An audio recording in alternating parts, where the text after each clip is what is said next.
Rahim. Welcome back to lecture number 25 of this public policy analysis class, and let's jump straight ahead to the lecture.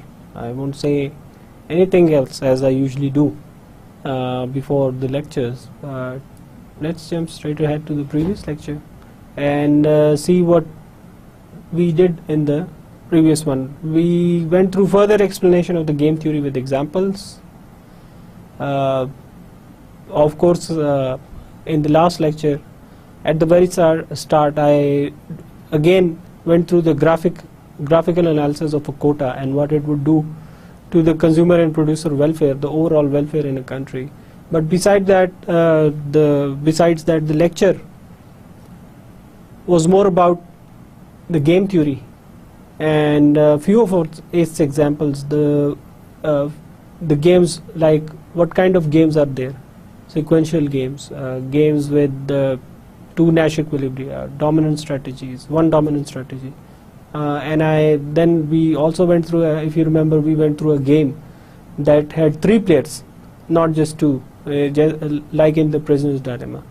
So that was a very brief exposition to this game theory. If you ever get the chance, do take the course. It's a very interesting course. It's about strategies, and it has many real world examples. I must admit, it wasn't an easy course when I took it, but it was more than interesting for anybody who wants to know how things tend to work in the real world and how strategies are formed.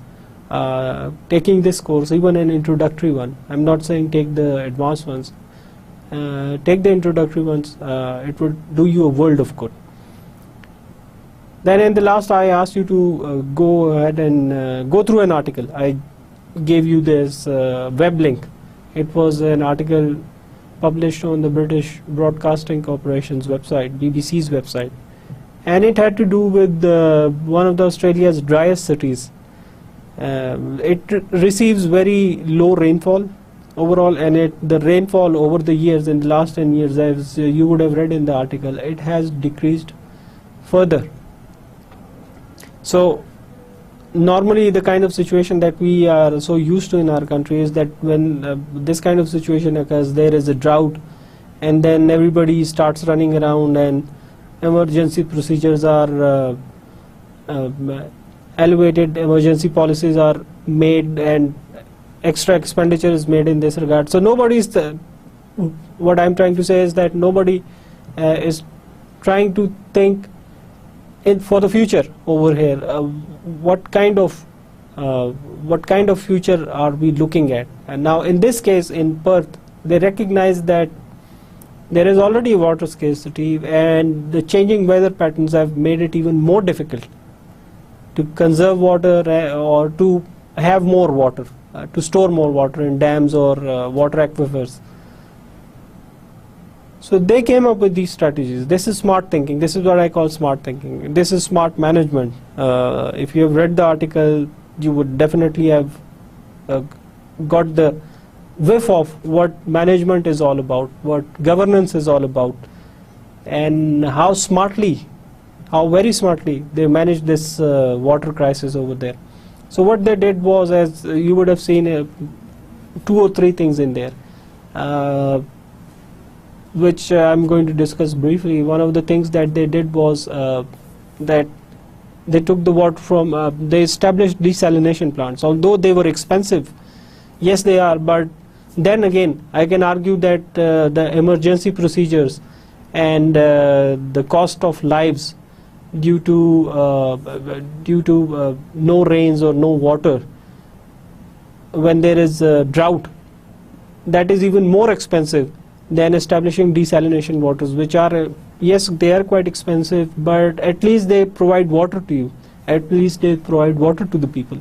So over there in Perth, what they did was, when they realized that rainfall, it is getting lower and lower, and the fresh water supply is also dwindling, they established these desalination plants. Australia, I believe, has one of the most advanced technologies as far as the desalination plants are concerned.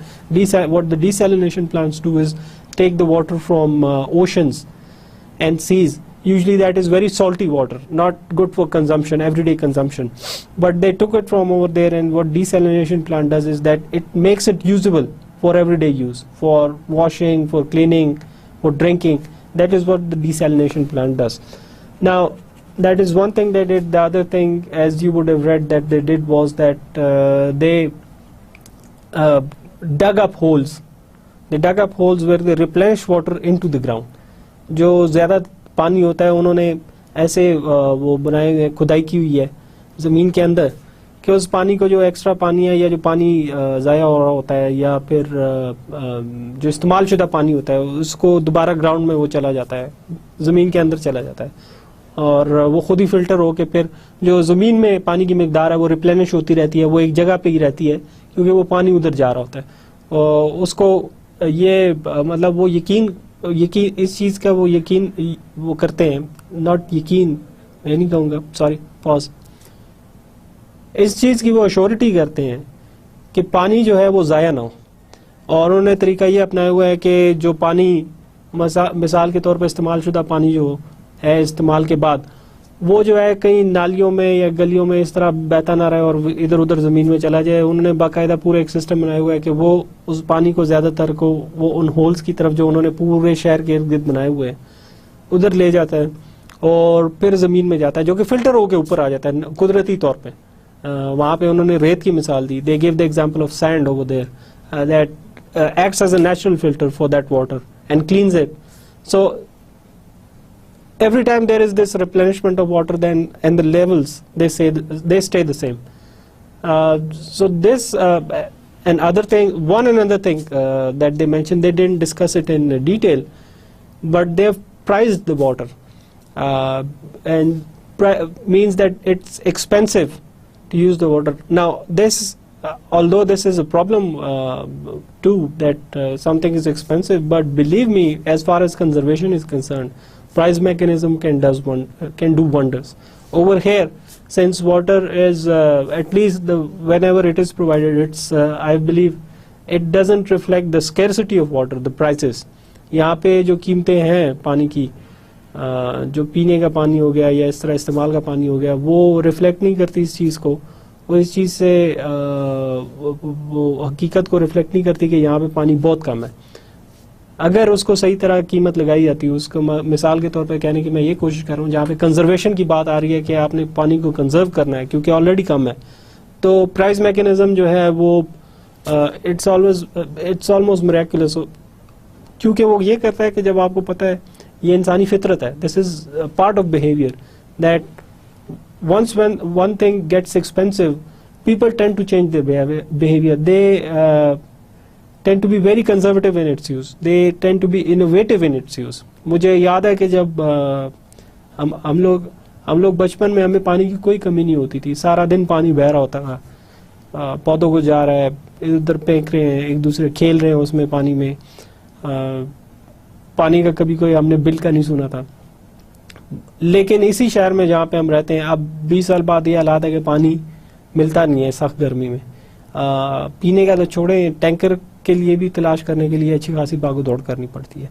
तो कहने का मकसद ये है कि price mechanism उसकी सही तरह कीमत नहीं लगाएगी। अगर सही तरह कीमत लगाई जाती, जिस तरह आप देखें बिजली के बिल हो गए, मिसाल ले लें, सबसे बेहतरीन मिसाल होगी बिजली के बिल हो गए, कि जब उसकी वजह से लोगों ने काफ़ी सोचना शुरू कर दिया कि बिजली का सही इस्तेमाल किस तरह किया जाए ताकि बिल भी कम हो और बिजली भी इस्तेमाल होती रहे।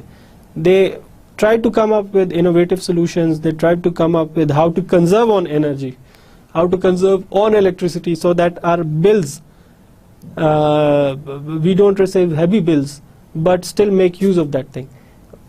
Not the same with price of water over here. It's a kind of control price. It doesn't reflect the scarcity. That difference between scarcity and price, that makes it a resource that is overused and wasted over here in Pakistan. But in Perth's case, as you would imagine, as you would have read, that one of the things that most of the residents of that city are careful about is their water bills. And if they overuse water or waste it, they are going to be punished. They are going to be punished in the form of a heavy water bill. So they are pretty careful. One another thing in that article, very important one, and this is part of public policy too, that the citizens are informed, and that information campaign is carried out by the government on how to use water, how to conserve water. You would have seen in the article they gave the example of Britain, where there was, at least there was this culture, I don't know if it's still prevalent or not, that they keep their tap water running while brushing their teeth or washing their faces and hands. वहाँ पे बरतानिया में उन्होंने एक वो culture की बात की, उसमें इंफॉर्मेशन की भी बात की. उन्होंने बरतानिया की मिसाल दी कि बरतानिया में चूंकि पानी की कोई इस तरह कमी नहीं है, वाफर मकदार है, तो वहाँ पे ब्रश करते हुए, टूथब्रश करते हुए अक्सर लोग पानी खुला ही छोड़ा होता है उन्होंने. यहाँ पे भी होता है, लेकिन पर्थ में जो है इस चीज़ की बड़ी सख्ती से मुआनत है. मुआनत इस तरह नहीं है कि आगे पुलिस वाले पकड़ के ले जाते हैं. जाहिर है वो बिल जब ज़्यादा आता है तो फिर लोग खुद केयरफुल होना शुरू हो जाते हैं. गवर्नमेंट एक इन्फॉर्मेशन कैंपेन रन करती है, लोगों को बताती है कि पानी किस तरह आपने सही इस्तेमाल करना है, ताकि आप लोगों को ज़्यादा उसमें नुकसान भी ना पहुंचे, यानी बिल ज़्यादा ना आए, और आप साथ साथ पानी भी इस्तेमाल करते रहे. और फिर इस तरह देखिए माशरे की भी हेल्प होती है. माशरे की हेल्प इस तरह होती है कि एक ऐसा रिसोर्स जिसके बगैर ज़िंदगी है नहीं, इट इज़ कंजर्व्ड, इसकी फिर बाहर से किसी को ज़रूरत नहीं पड़ती. अब देखें उस शहर में जहाँ पे पानी की इतनी सख्त किल्लत है, पर्थ में, जैसा कि आपने आर्टिकल में पढ़ा होगा कि सारी जगह चले जाएं तो हरे भरे ग्राउंड्स हैं जिनको पानी मिल रहा होता है. So this is very good illustration of what good public policy should be like, and a lesson for everybody who wants to understand public policy and wants or for those who want to design a public policy and implement it. So hopefully you enjoyed this article. I certainly enjoyed it. I'll keep posting these kind of things for your consumption, because as future public policy analysts you need to know these things, you need to know these examples. These are good examples. So just giving you a hint about what public policy is like in the real world. So let's move on to the lecture today's and see what it is. Trade. We've already discussed how trade has proved to be such a beneficial and substantial part of the economic growth of China and India. Two of the biggest success stories in terms of economic growth in the world. Same is the case for the other nations of the world. To varying degrees, trade has contributed to their economic growth over time. That is one reason studying trade is so important. Without economic growth, it's impossible to improve welfare, and trade is a substantial part of this growth story, at least the modern growth story. पिछले lecture में मैंने आप लोगों से ये एक चीज़ छोटी सी discuss की थी कि टेक्स्ट बुक में, अब आप लोग अपनी टेक्स्ट बुक में भी देखें या पब्लिक पॉलिसी की जितनी भी टेक्स्ट बुक आप देखें, उसमें इस चीज़ को बिल्कुल अहमियत ही नहीं दी जाती ट्रेड की. यानी जो मैंने आपके साथ अभी ये डिस्कस किए थे, कोटा, टैरिफ और इस तरह की चीज़ें और उसकी ग्राफिकल इलस्ट्रेशन, ये चीज़ें उसमें है ही नहीं, which is very surprising for me. Very surprising for me as somebody who is teaching public policy. Remember, in the very start, I said that people have their own way, teachers have their own way of teaching public policy, because people have their own perception, what is important and what is not important. Now, to me, certainly, as an economist and as a public policy analyst, trade is absolutely important. Trade is absolutely important because it's the perhaps at least the modern growth stories that as far as modern growth stories go, and then you have the example of China and India. They are now if not superpowers, but they are powers in their own right, because they are very good, they have very good working economies, which has created a lot of wealth in the last 20 or 30 years. And how did that came about? That a lot of it came about due to trade. Believe it और not, ये तिजारत की वजह से, आलमी तिजारत की वजह से जो चाइना और इंडिया की हमने इतनी इक्तिसादी तरक्की, और हर बंदा आप देखें तो उनकी मिसालें दे रहा होगा. यहाँ पे चाइना की ज़्यादा मिसालें देते हैं, इंडिया की नहीं देते, वही एक ट्रेडिशनल राइवलरी की वजह से. लेकिन चाइना और इंडिया दोनों एक मिसाल हैं, और इनकी तरक्की में, इनकी जो शानदार तरक्की है उसमें तिजारत का, ख़ास तौर पर आलमी तिजारत का बहुत बड़ा एक पार्ट है, एक रोल है. अब ये पब्लिक पॉलिसी के लिए क्यों जरूरी है? पब्लिक पॉलिसी अभी जैसा कि हम पढ़ेंगे, now we'll discuss it in the second point. For the moment, to varying degrees trade has contributed to their economic growth over time. 30 साल पहले कोई चाइना को नहीं पूछता था, 30 साल पहले कोई भारत को नहीं पूछता कि इनकी कोई इतनी पोजीशन नहीं थी. अब हर बंदा देखेंगे आप इनके पीछे दौड़ रहा होगा. आईसीसी की मिसाल ले ले, क्रिकेट की मिसाल ले ले.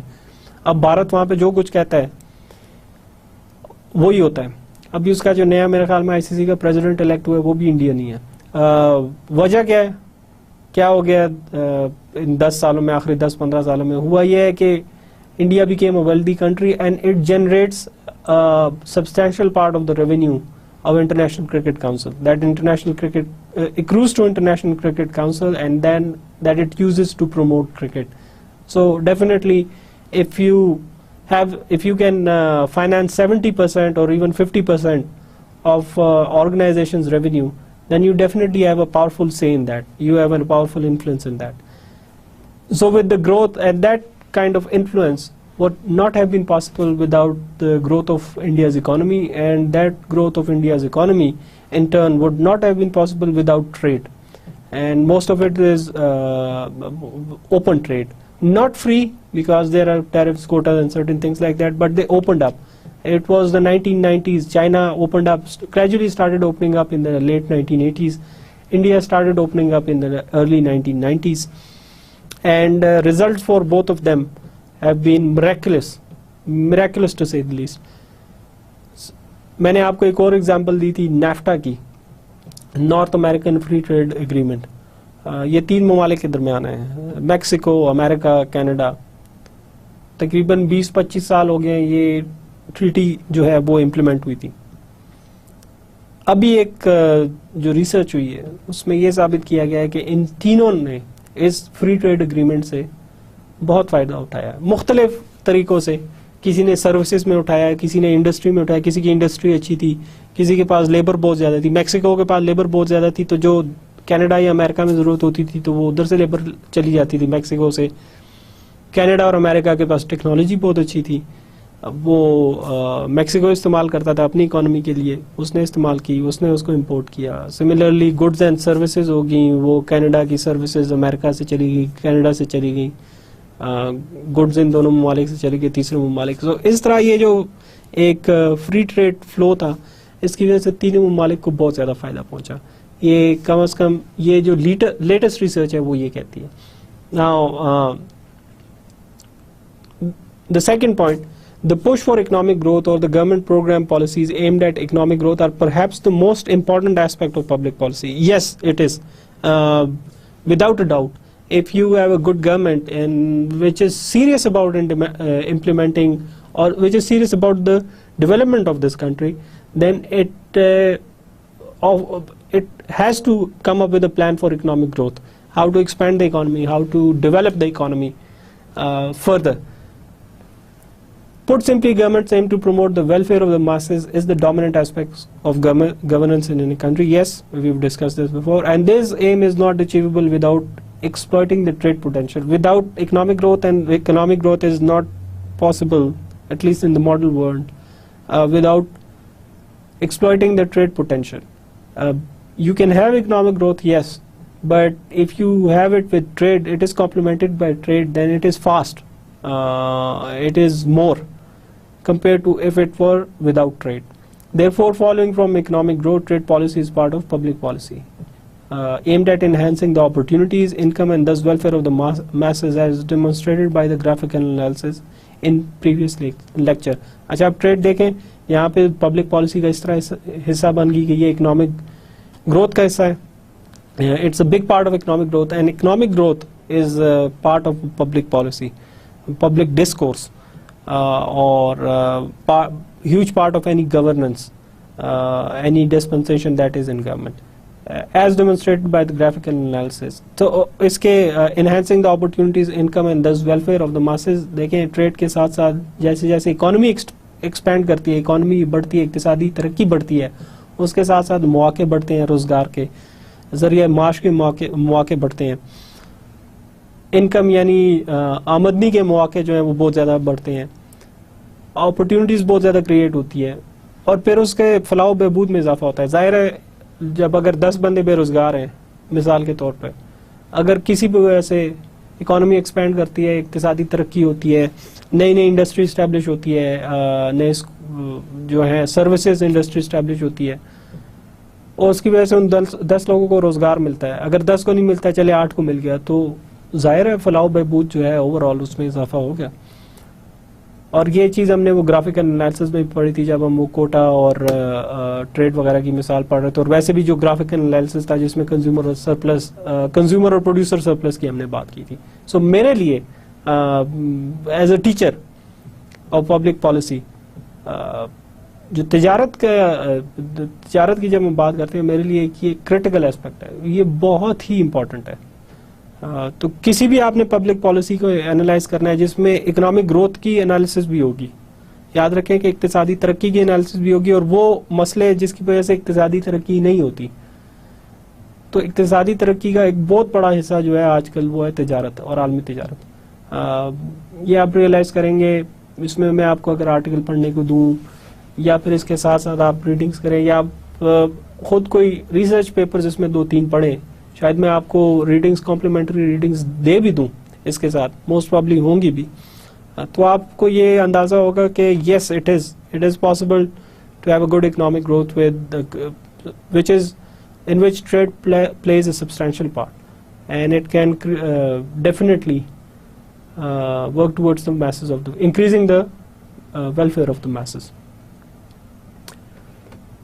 Trade, the rationale, what is the basis of trade? One of the core beliefs in economics is that voluntary exchange makes everybody better off. Yes, it makes everybody better off.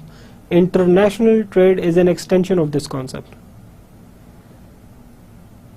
whereby nations are better off by exchanging goods with each other. देखिए, आप voluntary exchange की बात कर रहे हैं, इस चीज़ को समझने की कोशिश करें, क्योंकि this is the rational for trade. तिजारत का रैशनल है, कोई भी सेल्फ सफिशिएंट नहीं होता। ये कि जी हम वो क्या एक यहाँ पे एक वो ख़ास लफ्ज़ इस्तेमाल किया जाता है, अभी मुझे याद नहीं आ रहा, लेकिन खुद इन्हसारी वाली बात ये आपने बहुत ज़्यादा सुनी होगी। अब लोगों से आप अच्छे खासे लोगों से, अच्छे खासे पढ़े लिखे लोगों से ये बातें सुनेंगे, उसमें इक्तिसादी माहिर भी होते हैं। खुद इन्हसारी का ये जो एक शराब है ना, इसको ये कब से लोगों को इसके पीछे लगाया हुआ है। खुद इन्हसार कोई भी मुल्क नहीं है दुनिया में। कोई एक ऐसी मिसाल मुझे बता दें, मैंने आज तक नहीं सुनी, शायद आप लोगों ने सुनी हो। कहाँ पे है खुद इन्हसारी? अमेरिका जैसा मुल्क है, वो भी खुद इन्हसारी पे नहीं है, वो भी अच्छी खासी चीज़ें इंपोर्ट करता है, और it doesn't make any sense. पढ़ेंगे हम क्यों it doesn't make any sense. It's based on the comparative advantage thing, concept of comparative advantage. That doesn't make sense.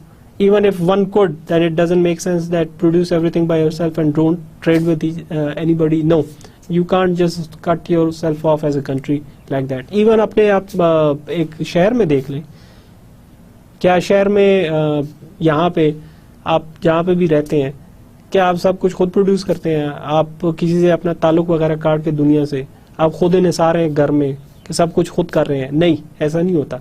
You are better off in voluntary exchange. यहाँ पे voluntary exchange ये होगा कि आप अपनी मर्जी से जाके एक तबादला करते हैं किसी चीज़ का। किसी दुकान पे जाके आपने कोई चीज़ खरीदनी है, पैसों का तबादला किया और वही चीज़ उसके मद मुकाबले दे दी। This is voluntary exchange. आपको कोई फोर्स नहीं कर रहा, but you are doing it by yourself. कोई उसमें आपको इस चीज़ के बारे में कोई जो है मजबूर नहीं कर रहा। This is voluntary exchange and it makes everybody better off. So trade is like voluntary exchange. कि यहाँ पे कुछ लोग हैं, अब as suppose for example that I as a trader realize that if I can exchange my goods for certain goods in Iran, Afghanistan or India for example, or China, these are our neighboring countries, and I'll be better off. So why should anybody stop me? Why? Is there a reason for it? Is there, if it can lead to improvement in my welfare, if it can lead to improvement in my overall circumstances, in my income, and make me realize more opportunities, there is nothing wrong with it, right? And so this concept of being self-sufficient, this concept of not depending. It's not that you're dependent on anybody else. It's not about dependence. ये गलत बात है कि नहीं जी हमने किसी पे और पे जो है हमने उसके वो डिपेंडेंस नहीं रखनी। डिपेंडेंस की बात नहीं है, ये वॉलंटरी एक्सचेंज की बात है। You look at your opportunities, you look at your self कि हमारे पास क्या है और औरों के पास क्या है। जिस तरह एक शहर में रहते हुए आपको मैंने मिसाल दी कि आप अकेले से नहीं रह सकते, किसी के पास कोई चीज होगी जो आपके पास नहीं है, आप वो खरीदना चाहेंगे, और उसके पास आपके पास वो चीज होगी जो वो खरीदना चाहेगा। तो इस तरह एक वॉलंटरी एक्सचेंज के थ्रू आप लोग कंट्रीब्यूट कर सकते हैं कि आपके पास वो चीज़ आ गई जो आप चाहते हैं, उसके पास वो चीज़ आ गई जो वो चाहता है। इसी तरह ममालिक के दरमियान भी ट्रेड होती है कि कुछ ममालिक ऐसे होंगे जिनके पास वो चीज़ होगी जो हम चाहते हैं, और हो सकता है हमारे पास ऐसी चीज़ हो जो वो ममालिक चाहते हैं। अब मिसाल क्या होगी इसमें? सबसे अच्छी मिसाल ये होगी जो अरब ममालिक है। यहाँ से पाकिस्तान से वहाँ पे कितनी लेबर जाती है? अच्छी खासी लेबर जाती है। यूएई हो गए, सऊदी अरब हो गए, सब जगह हो गए। उनको लेबर चाहिए, और लेबर हमारे पास वाफिर मकदार में है, अफरादी कुव्वत हमारे पास वाफिर मकदार में है। हमें क्या चाहिए? हमें चाहिए इनकम, वहाँ से पैसे आते हैं। हमें चाहिए तेल, गैस। तेल सऊदी अरब से अच्छा खासा आता है, यूएई वगैरह से गैस आती तो नहीं है, लेकिन मतलब मिसाल मैं आपको दे रहा हूँ कि वहाँ से अगर ये एक वॉलंटरी एक्सचेंज हो रहा है, हम यहाँ से लोग जा रहे हैं वहाँ पे क्योंकि उनको ज़रूरत है, और पाकिस्तान को क्या मिल रहा है? हर साल जो है वो मुनाफा एक सूरत में मिल रहा होता है जो पैसे वहाँ से भिजवाए जाते हैं, तो वो मुल्क के अंदर आ रहे हैं जिनकी हमें ज़रूरत है, डॉलर्स आ रहे हैं अच्छे खासे। तो देखें ये एक एक्सचेंज हो रहा है, and this is leading to better outcomes. अगर सारे लोग जो है वहाँ पे वो खुदा न खास्ता बेरोजगार हो जाते हैं, और सऊदी अरब ये ऐलान कर देता है कि जी, या अरब ममालिक ये ऐलान कर देते हैं, यूएई वगैरह, कि हम सेल्फ सफिशिएंसी की तरफ जा रहे हैं, हम खुद इंहिसारी की तरफ जा रहे हैं, बस हमने सिर्फ अपने मुल्क के अंदर जो लोग हैं उनको एम्प्लॉय करना है और किसी को नहीं एम्प्लॉय करना, इन्हीं को नौकरी मिलेगी। तो आपके ख्याल में क्या होगा? पहली बात तो यह कि उनको खुद नुकसान होगा, क्योंकि आप देखें पाकिस्तान से लेबर जाती है, जितना मुश्किल काम वो करती है वो वहाँ के लोग नहीं करते। तो फिर वहाँ के लोग जब इनको बाहर निकाल देंगे तो वो मुश्किल काम कौन करेगा? सफाइयों वाले, बिल्डिंग वाले, कंस्ट्रक्शन वाले, ये बड़े मुश्किल काम होते हैं और उस गर्मी में हर कोई नहीं कर सकता। पाकिस्तान को क्या वो लोग यहाँ पे आ जाएंगे वापस, तो उनको क्या नुकसान होगा? देखिए पाकिस्तान को ये नुकसान होगा कि मजीद बेरोजगारी में इजाफा होगा, लोग मजीद बेरोजगार हो जाएंगे, और एक जो सोर्स था फॉरेन एक्सचेंज का, जो डॉलर्स आ रहे थे जिनकी तकरीबन जिनकी हर वक्त हमें ज़रूरत होती है, वो बंद हो जाएगा। तो ये नुकसान ही नुकसान है। देखिए यहाँ पे एक एक्सचेंज हो रहा था, एक तजारत हो रही थी, तो फ़ायदा ही फ़ायदा था, लेकिन वो बंद हो गया तो वो नुकसान हो गया। कहने का मकसद ये है कि ये जो वॉलंटरी एक्सचेंज का कॉन्सेप्ट है, ये ट्रेड का एक रैशनल है, ये इसकी बेसिस है। और मज़ीद इसके बारे में हम पढ़ेंगे, या एब्सोल्यूट और कंपैरेटिव एडवांटेज है, वो भी एक बेसिस है। This is very important, you just need to keep that in mind that voluntary exchange helps us all. To understand, let's start with a simple example to illustrate what was stated above. Suppose there are two farmers, farmer 1 and farmer 2. Both produce 2 items, meat and potatoes, which they consume themselves. अब ये voluntary exchange की example के इस तरह बगैर किसी उज्जत के, बगैर किसी दरमियान में hindrance के, अगर voluntary exchange है, तबादला है दो लोगों के दरमियान चीज़ों का, मुख्तलिफ चीज़ों का, तो किस तरह हेल्प कर सकता है? ये उसकी एक सादा सी मिसाल है। देखते हैं कि ये किस तरह होती है, किस तरह इसकी हेल्प हो सकती है। अच्छा, ये अब मिसाल है 2 फार्मर्स की, 2 काश्तकार हैं, या 2 ट्रेडर्स कह लें।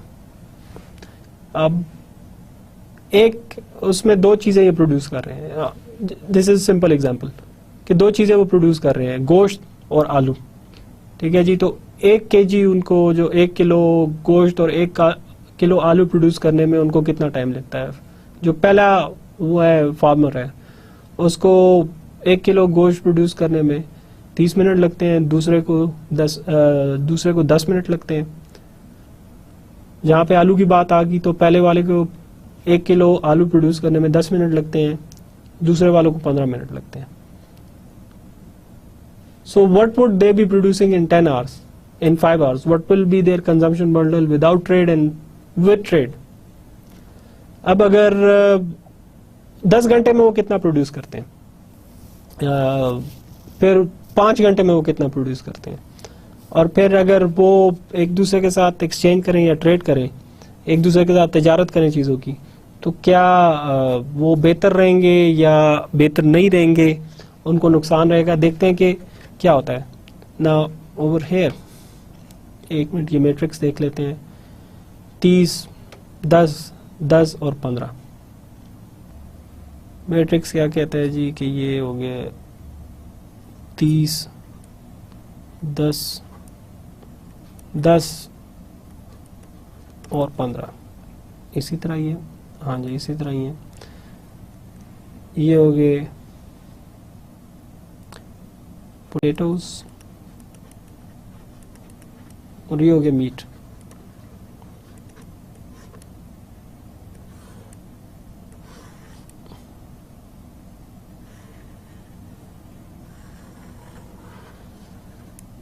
फार्मर 1, फार्मर 2,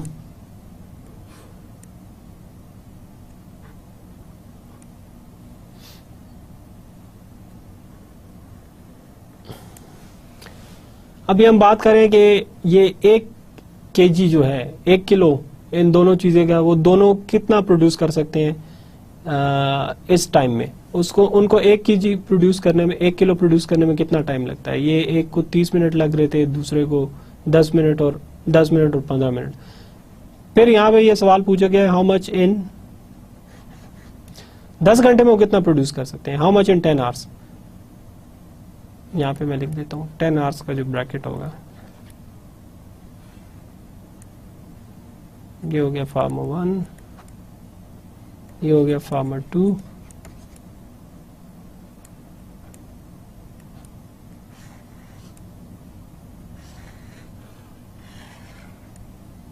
एक तरफ हो गया मीट, एक तरफ हो गया पोटैटो।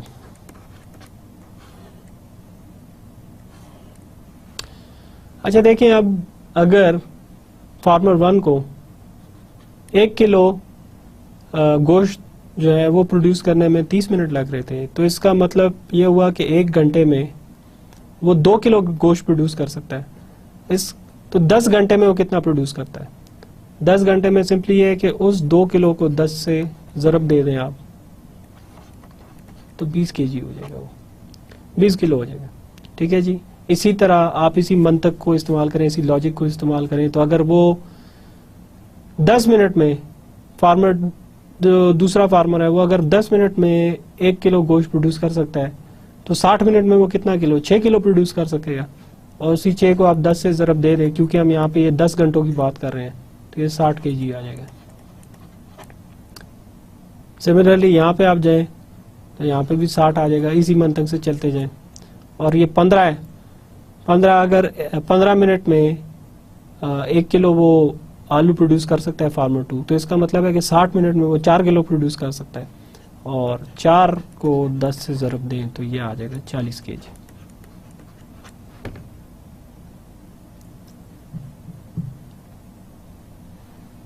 ये 10 घंटे में उसका प्रोडक्शन शेड्यूल है कि वो इतना कर सकते हैं 10 घंटे के अंदर।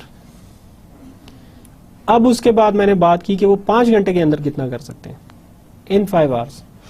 5 घंटे की मैंने क्यों बात की, क्योंकि रियलिस्टिकली कभी भी ऐसा नहीं होगा कि आप देखेंगे कि रियलिस्टिकली हम ये नहीं कहेंगे कि वो एक ही चीज़ बना रहा है, एक ही चीज़ प्रोड्यूस कर रहा है, क्योंकि he is cut off from the world. अभी तिजारत नहीं हो रही आपस में, ये उनके कंजम्पशन बंडल उस वक्त है जब तिजारत नहीं हो रही।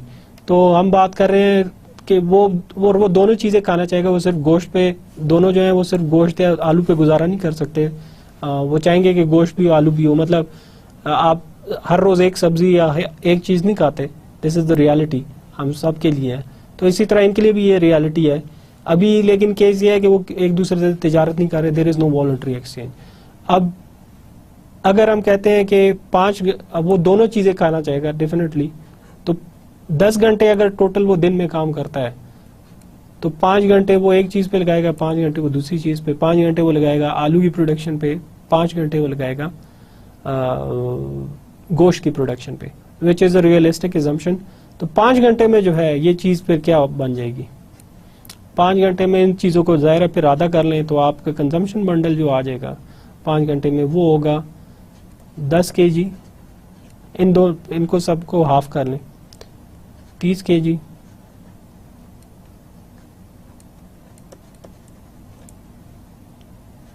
30 kg और 20 kg। ये हो गया पोटैटो,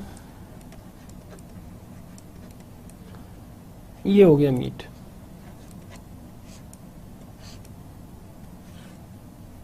ये फार्मर 1 हो गया, ये फार्मर 2 हो गया।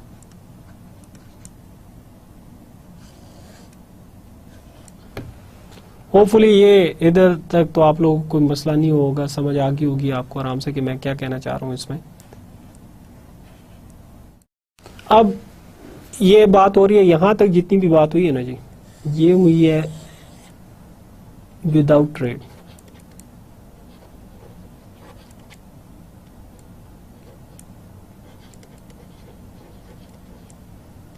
और विदाउट वॉलेटरी एक्सचेंज।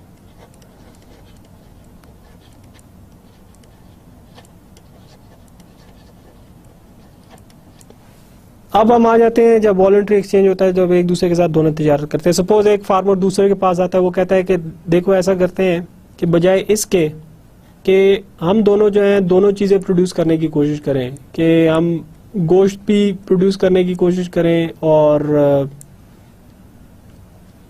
आलू भी प्रोड्यूस करने की कोशिश करें।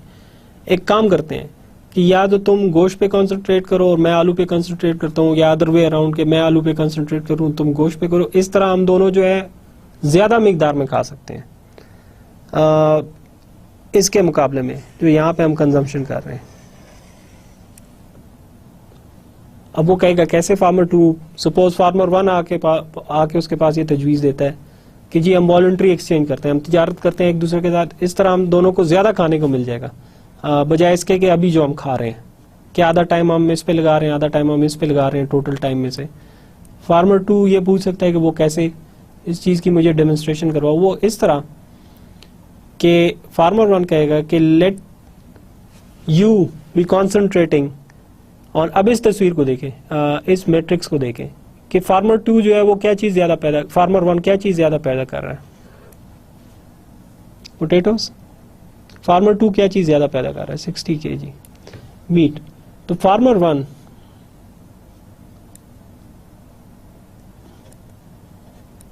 लिख देता हूं ताकि ये आप लोगों को याद रहे। Suppose farmer 1 proposes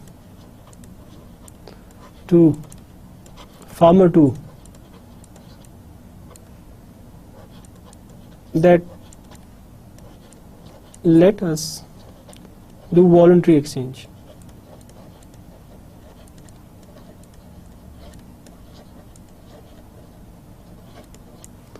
which will make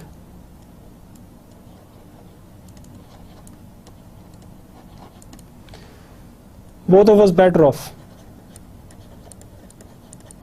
यानी हम इस मामले में अगर हम वॉलंटरी एक्सचेंज तजारत करते हैं, हम ज्यादा, हमारे लिए ज्यादा सूदमंद होगा, हम ज्यादा वो खा सकते हैं, we will be better off, we can consume more. So remember that we said that strict more consumption means being more better off, make both of us better of.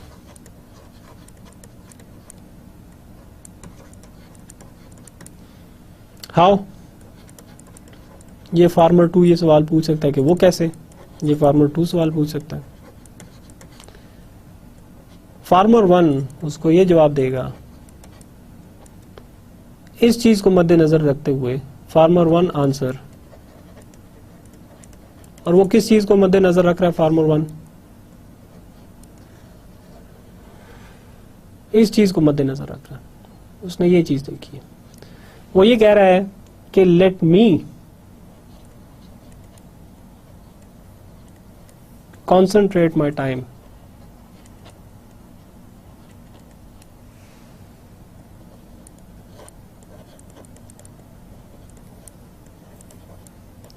on producing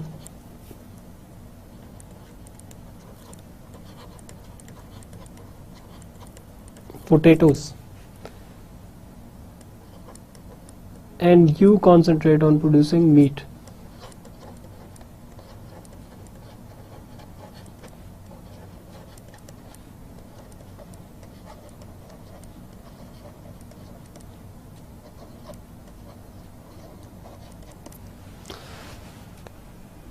farmer one आगे उसको ये तजवीज़ देता है कि बजाय इसके कि तुम आधा टाइम जो है, मैं आधा टाइम आलू पे लगाऊं, आधा टाइम जो है गोश्त की प्रोडक्शन पे लगाऊं, और तुम भी इसी तरह करो कि आधा टाइम आलू की प्रोडक्शन पे लगा रहे हो, आधा गोश्त की प्रोडक्शन पे लगा रहे हो। ऐसा करो कि तुम पूरा टाइम गोश्त की प्रोडक्शन पे लगाओ और मैं पूरा टाइम आलू की प्रोडक्शन पे लगाता हूँ।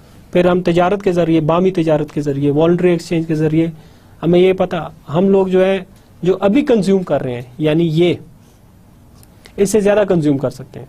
Just right me, let me also right it down for your clear explanation. ये है कंजम्पशन बिफोर ट्रेड।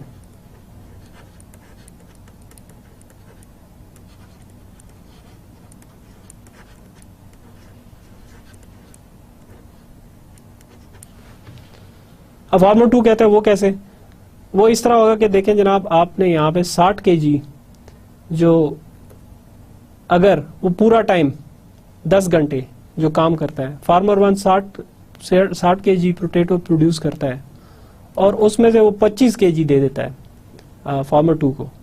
यहाँ पे उसका मैं रिजल्ट बनाता हूँ। ये हो गया मीट, ये हो गया पोटैटो, ये हो गया फार्मर 1, ये हो गया फार्मर 2।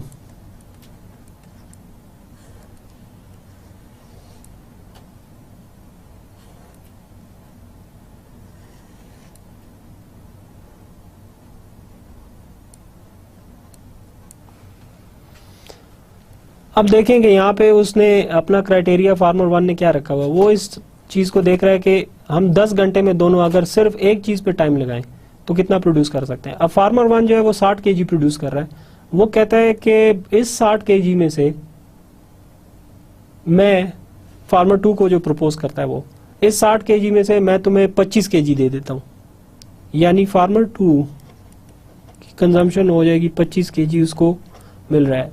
अब 60 में से, आप इस 60 में से यानी जितना वो आलू प्रोड्यूस कर रहा है उसमें से 25 निकाल लें तो कितना बन जाता है,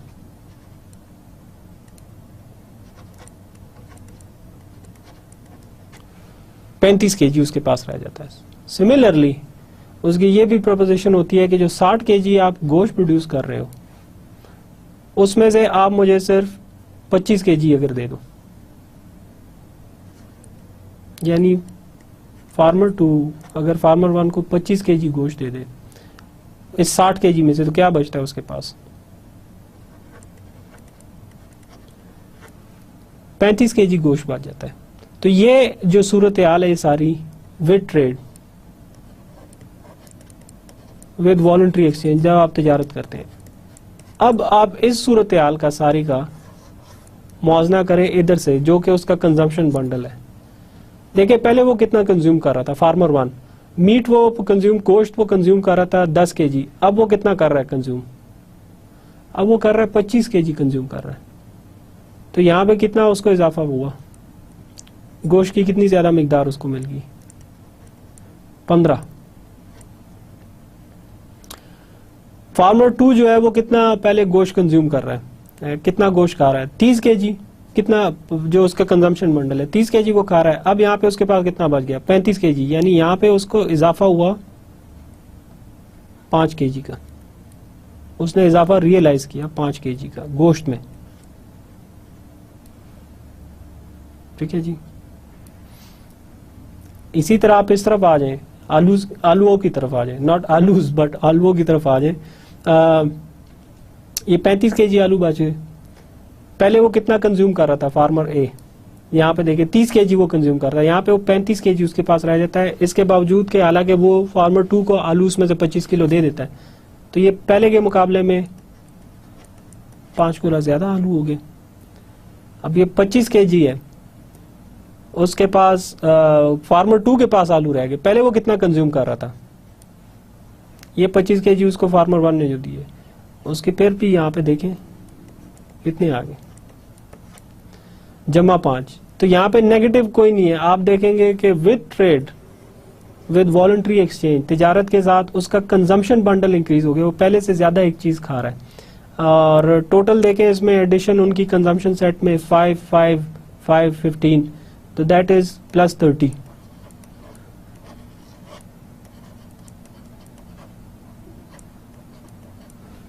ए प्लस बी जो है उन्होंने 30 यूनिट ज़्यादा 30 kg ज़्यादा रियलाइज़ किया है टोटल कंजम्पशन में। अब जब याद रखें हम परेटो ऑप्टिमैलिटी और इस तरह के क्राइटेरिया की बात करते थे, उसमें किस चीज़ की बात करते थे हम लोग?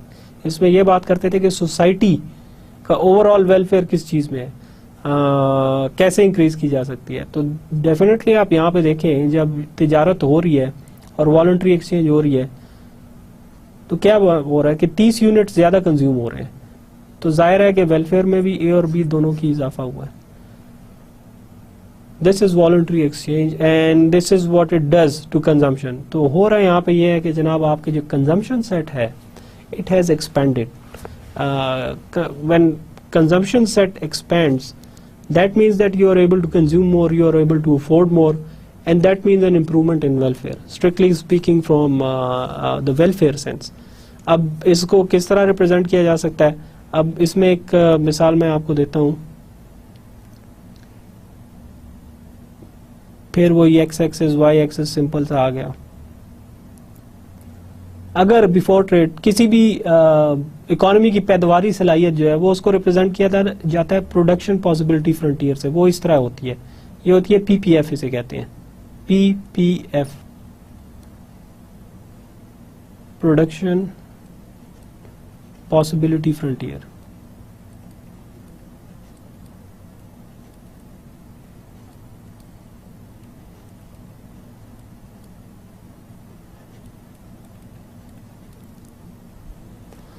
पीपीएफ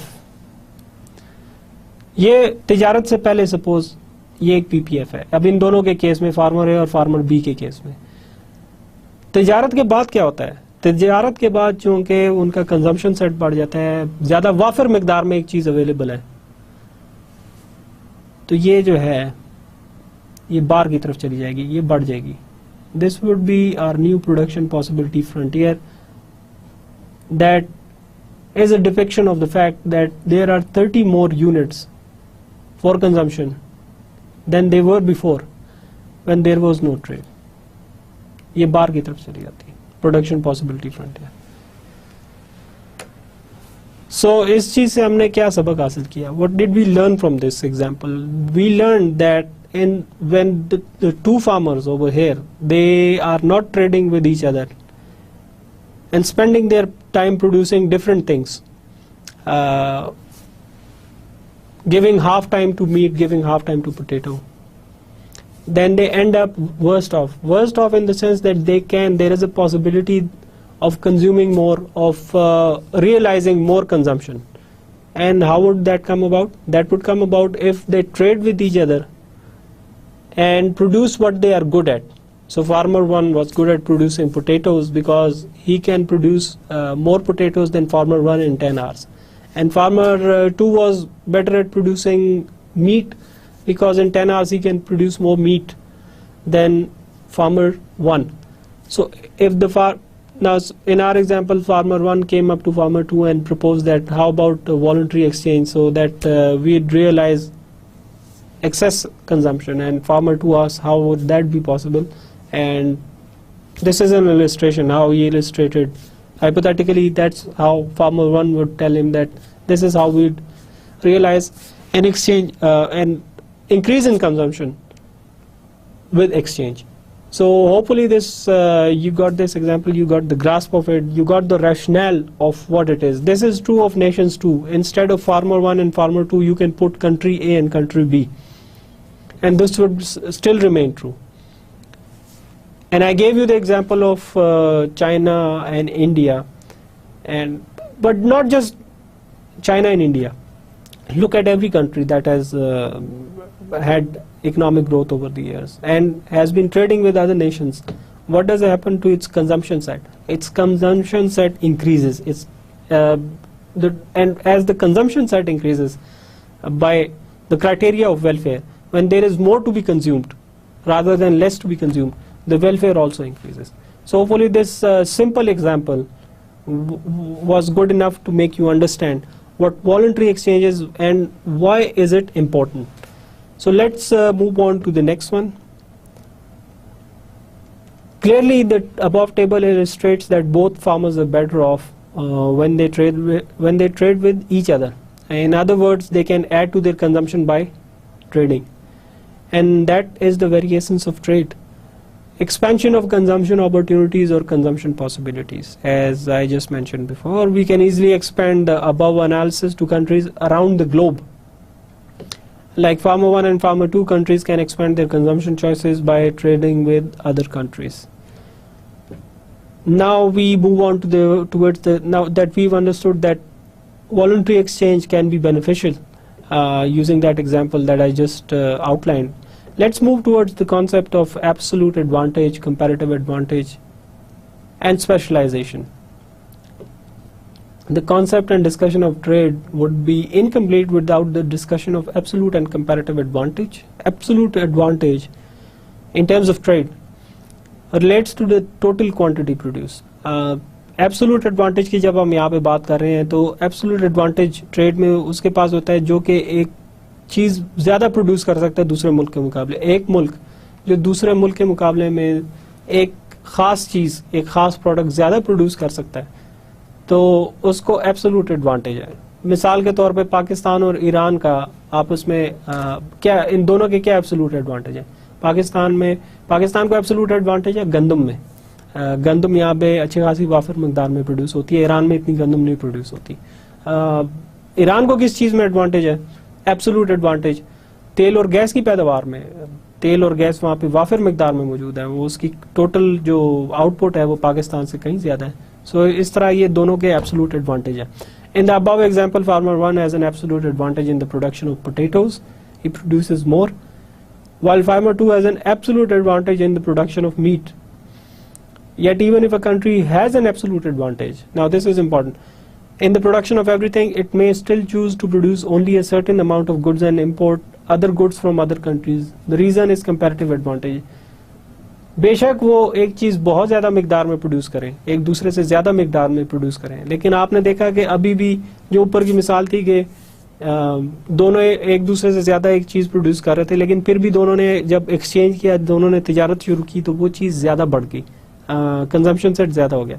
लेकिन अगर इसकी दूसरी वजह कि अगर एक मुल्क जो है बहुत ज़्यादा एक चीज़ प्रोड्यूस करने की सलाहियत रखता भी है,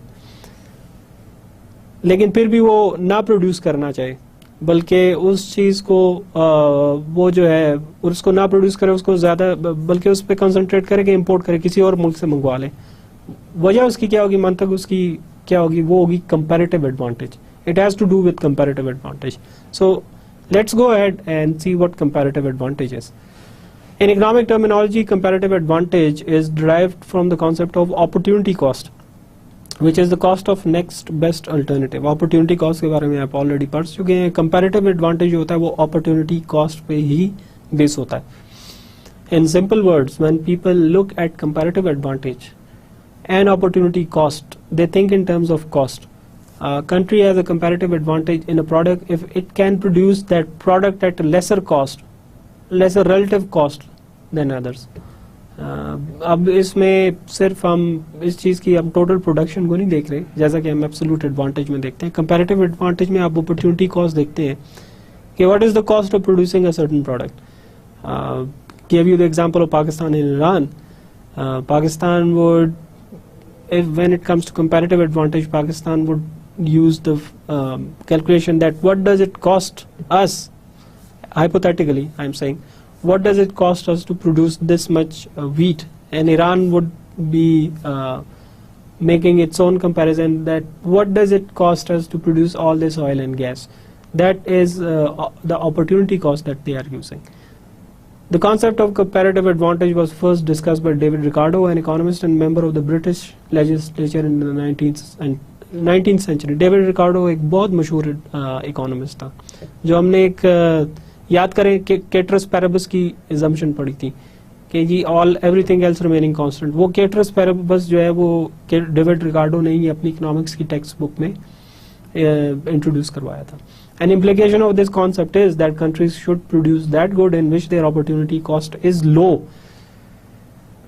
जिस an implication उसने ये दी थी कि comparative advantage की ये implication है, उसका नतीजा ये है कि ममालिक जो है मुख्तलिफ ममालिक उसी चीज़ पे कॉन्सेंट्रेट करें, पैदावार पे उसकी, जिसमें उनका कंपैरेटिव एडवांटेज या अपॉर्चुनिटी कॉस्ट कम उसकी कम होती है. Recognizing this, Ricardo suggested that England should produce wool and Portugal should produce wine and trade it with each other.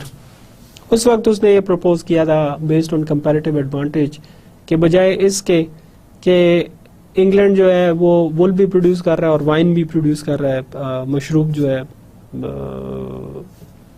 And trade it with each other, बजाय इसके कि इंग्लैंड दोनों चीज़ें produce करे और पुर्तगाल भी दोनों चीज़ें प्रोड्यूस करने की, वुल और वाइन प्रोड्यूस करने की कोशिश करे. तो डेविड रिकार्डो ने ये कहा कि इन दोनों को अपना कंपैरेटिव एडवांटेज देखना चाहिए और इंग्लैंड को वो चीज़ प्रोड्यूस करनी चाहिए जिसमें उसका कंपैरेटिव एडवांटेज है और पुर्तगाल को वो चीज़ प्रोड्यूस करनी चाहिए जिसमें उसका कंपैरेटिव एडवांटेज है. Turned out that the comparative advantage of England was in wool and the comparative advantage of Portugal was in wine. So that is what David Ricardo recognized and that is what he advocated. Modern day examples of practical implementation of absolute and comparative advantage are many and easily visible. Take the example of the United States of America, the world's biggest economy and arguably the most technologically advanced society in terms of production or producer. There is no doubt that if its producers or governments want, they can produce most of the goods in a large quantity compared to many other countries in the world, but they choose not to. For example, they can produce more agricultural products in quantity than most of the other nations of the world. Yet US imports most of these agricultural products from other countries. The reason is that their opportunity cost of producing agricultural products is more compared to the other countries. In other words, the US does not have a comparative advantage in the production of agricultural goods. Instead, its economy enjoys comparative advantage in the production of other goods, service, banking, industry, military hardware, education, technology, etc. Thus, they resort to producing or consuming those goods. अब ये अच्छा खासा lengthy एक paragraph था, इसमें बहुत सी चीज़ें, एक सिंपल इसका मैं क्रक्स ऑफ द आर्ग्यूमेंट ये बताता हूँ कि जो हमने बात की, जो डेविड रिकार्डो ने बात की थी कि मुख्तलिफ ममालिक को वही चीज़ प्रोड्यूस करनी चाहिए, उसी चीज़ की पैदावार करनी चाहिए जिसमें उसका कंपैरेटिव एडवांटेज है, वो यहाँ पे हमें नज़र आता है. मैंने मिसाल दी यूनाइटेड स्टेट्स ऑफ अमेरिका की. अब देखें, ऐसा नहीं है कि उनके पास वो टेक्नोलॉजी नहीं है कि वो ये जो सब्जियाँ हैं, फल और सब्जियाँ जो हैं वो खुद प्रोड्यूस नहीं कर सकते. उनके पास बिल्कुल मशीनरी भी है, उनके पास टेक्नोलॉजी भी है, दुनिया की बेहतरीन टेक्नोलॉजी है, उनके पास ज़मीन भी है, रकबा भी काफ़ी है. दुनिया का तीसरा बड़ा मुल्क है रकबे के लिहाज से. पहले दो कौन से हैं ये मैं आप पे छोड़ता हूँ, मे बी ये भी आपसे मैं क्विज में पूछ लूँगा. लेकिन अब यहाँ पे कहने का मकसद ये है कि जो मैं इलिस्ट्रेट करने की कोशिश कर रहा हूँ कि अगर यूएस प्रोड्यूस करना चाहे ये तमाम चीज़ें, मिसाल के तौर पे सब्जियाँ होगी, फल हो गए, तो उसको किसी के साथ तिजारत की ज़रूरत भी नहीं पड़ सकती है, वो खुद प्रोड्यूस कर सकता है. उसके पास इतनी अच्छी टेक्नोलॉजी है, सॉइल है, लैंड है, सब कुछ है उसके पास. लेकिन वो प्रोड्यूस नहीं करता.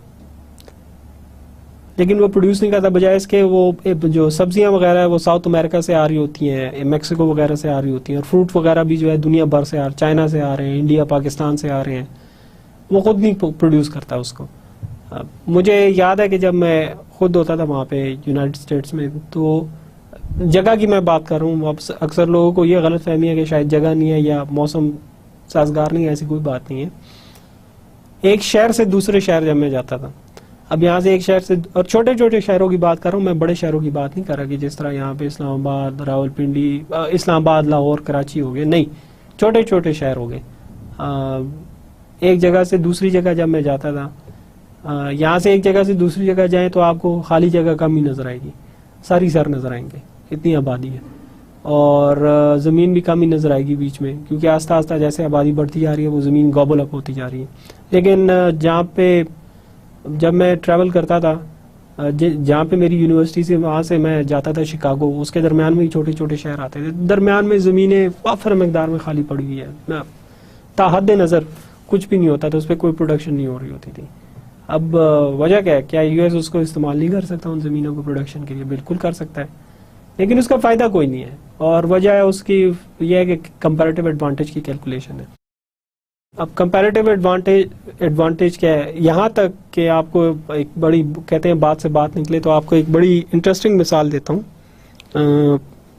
अब बहुत से वो वहाँ पे सूबे हैं जहाँ पे अमेरिकी हुकूमत जो है वो प्रोड्यूसर्स को इस चीज़ से मना करती है ख़ास तौर पे, बल्कि उनको पैसे पे भी करती है कि उस पर गंदम ना प्रोड्यूस की जाए, गंदम उस पर ज़्यादा ना प्रोड्यूस की जाए। आप देखें, ये हैरान कौन बात है कि आप उल्टा उसको काश्तकार को ये कह रहे हैं, यहाँ पे तो सारी स्कीमें ही इसीलिए होती हैं कि किसी तरह काश्त बढ़ाएं, गंदम की काश्त बढ़ाएं, कॉटन की काश्त बढ़ाएं, गन्ने की काश्त बढ़ाएं, यही हम सुनते आ रहे हैं। लेकिन वहाँ पे जो है गवर्नमेंट काश्तकारों को बहुत सी जगहों पे, बहुत से सूबे जो हैं उनके स्टेट्स, उसमें पैसे खास तौर पे देती है कि ना प्रोड्यूस करें एक चीज़, मसलन गंदम ना प्रोड्यूस करें। वजह अगेन कंपैरेटिव एडवांटेज की आ जाती है, वजह आ जाती है कि उनको कोई इतनी ज़रूरत नहीं है। खैर एनीवे, अभी इसको जैसे जैसे इसमें जाएंगे आपको ये चीज़ समझ आती जाएगी। ना the reason is that their opportunity cost of producing agricultural products is more compared to other countries। जितना देखें कंपैरेटिव एडवांटेज, जितना वो देखते हैं, उन्होंने कैलकुलेशन कोई ना कोई की होती है, ज़रूर की होगी। उन्होंने देखा होगा कि देखें हमारे जितने वसाइल जो हैं, हम ये सब्जियां पैदा करने में इस्तेमाल कर सकते हैं या ये फल फ्रूट वगैरह पैदा करने में इस्तेमाल कर सकते हैं, तो इससे बेहतर ऑप्शन हमारे पास ये है कि यही हमें सस्ती पड़ रही हैं। ये जितना हम वसाइल यहाँ पे इस चीज़ को ब्रोएकार लाएंगे, इस चीज़ की प्रोडक्शन में, इस चीज़ की पैदावार में, इतने ही वसाइल जो है, उससे कम वसाइल में हम लोग यही चीज़ें कम कीमत पे हम लोग मेक्सिको से या और जगहों से, पाकिस्तान, इंडिया से मंगवा सकते हैं।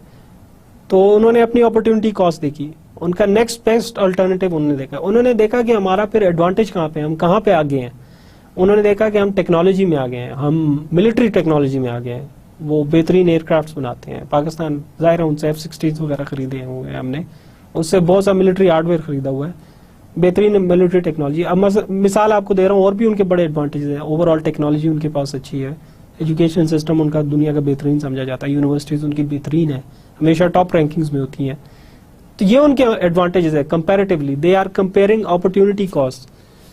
तो बजाय इसके कि वो लोग अपना टाइम इस चीज़ में, अपने वसाइल इस चीज़ में लगाएं कि सब्जियां या फ्रूट पैदा कर रहे हैं या कोई और ऐसी चीज़ पैदा कर रहे हैं जिसकी उनको कीमत ज़्यादा पड़ती है, या फिर इसको और ममालिक से सस्ती कीमत पे मंगवा सकते हैं, वो देखते हैं कि हमारा एडवांटेज कहाँ पे है, हम किस चीज़ में आगे हैं, टेक्नोलॉजी में आ गए हैं, मिलिट्री हार्डवेयर में आ गए हैं, तो फिर वो वसाइल उसी तरफ लगाते हैं। कंप्यूटर टेक्नोलॉजी में लगा दिए, रिसर्च में लगा दिए। रिसर्च सबसे ज़्यादा यूनाइटेड स्टेट्स में होती है, और सबसे बड़े बड़े बजट, मैं सिर्फ हुकूमत की बात नहीं कर रहा हूँ, उनके प्राइवेट सेक्टर का अपना खुद इतना बड़ा बजट होता है, एप्पल का, माइक्रोसॉफ्ट का, कि हमारी गवर्नमेंट उसके कहीं करीब ही नहीं पहुँचती। तो देखें, वो अपना एक कंपैरेटिव एडवांटेज देख रहे हैं, comparing their advantage to something that what should they produce. Remember, हमने IRR जब पढ़ा था, इंटरनल रेट ऑफ रिटर्न, उसमें हमने क्या देखा था कि हम देख रहे थे कि जी कौन सा ऐसा प्रोजेक्ट है, ये बहुत सारे जो प्रोजेक्ट हैं उसकी अपॉर्चुनिटी कॉस्ट क्या है अगर मैं एक प्रोजेक्ट परस्यू कर रहा हूँ, यानी जो एक नेक्स्ट बेस्ट अल्टरनेटिव मैं छोड़ रहा हूँ, क्या वो उसकी तुक बनती है, क्या लॉजिक बनती है, उसको किस तरह जस्टिफाई करते हैं। तो एक IRR था जो जस्टिफाई कर रहा था। अब इस तरीके से, इसी तरीके से आप ये देख लें कि बहुत सी चीज़ों की प्रोडक्शन एक इकोनॉमी में होती है। इंडस्ट्रियल प्रोडक्शन है, एग्रीकल्चर प्रोडक्शन है, सर्विस इंडस्ट्री प्रोडक्शन है, सर्विसेज सेक्टर है, उसकी प्रोडक्शन है। तो एक मुल्क ने ये देखना है कि उसका एडवांटेज कहाँ पे लाई करता है, कि इसमें किस चीज़ को चूज़ करे, किस चीज़ पे ज़्यादा वसाइल लगाने की कोशिश करें ताकि मुल्क वो हमें फ़ायदा हो। तो ये चीज़ डिसाइड करती है IRR की तरह। यहाँ पे इस चीज़ को डिसीजन होता है कंपैरेटिव एडवांटेज। कोई भी मुल्क देखता है तिजारत जो कर रहा है, उसमें वो देखता है कि हमारा कंपैरेटिव एडवांटेज कहाँ लाई करता है, कौन सी चीज़ को हम परस्यू करें और कौन सी चीज़ को ना परस्यू करें जो कि हमें आसानी से कम वसाइल इस्तेमाल करते हुए दूसरे ममालिक से मिल जाती है। So this is this concept of comparative advantage that David Ricardo advocated, and till now it's a very powerful concept. Well, I believe this much is good enough for this class, this lecture, and when we come back in the next lecture I am going to go through not many examples, but 2 or 3 examples of comparative advantage, just like I went through the example of voluntary exchange and demonstrated why voluntary exchange is good for both of those farmers that we looked at in our example. In the next lecture, we are going to continue on with this opportunity costing, and I'll be definitely giving you a few examples in order to demonstrate what it means and why is it helpful and why is it good, why countries should consider it. Before I say goodbyes, just a brief description of what we did today, what we did in this lecture. The concept of, first we looked at trade, the rationale for trade, gave you the example of China and India, the very recent example, and what trade has done to, what remarkable things trade has done to its economy. And then I also went through that why I am teaching you, I am taking you towards trade, I am giving you the tools, I am teaching you the tools for trade. Although you might not find it in many textbooks, that's because it's a prerogative of the teacher to teach what he thinks is best in terms of public policy. Since economic growth is perhaps the biggest part of public policy or governance, any government would want to do that, and trade is an extremely important part of modern economic growth. So therefore there is this need to teach trade, what it is and how it is done, what are the methods to go about this thing, to go about trade. So we studied that, we began with the rationale for trade, that was voluntary exchange, and then I went through an example. I showed that two farmers, when they were not trading and then when they were trading, what made the difference, and we saw that when they started exchanging and when they started trading with each other, their consumption set expanded and they were well off, both of them. And then we discussed a bit about comparative advantage and why I gave you the example of US, that why it doesn't produce certain things, although it can, and it can produce it better than anybody else, but still it doesn't, and concentrates on other aspects. That is the concept of comparative advantage, that is due to the concept of comparative advantage, and we'll definitely be looking more into it in the next lecture. So till then, have a nice time, stay put, study your notes. Allah Hafiz.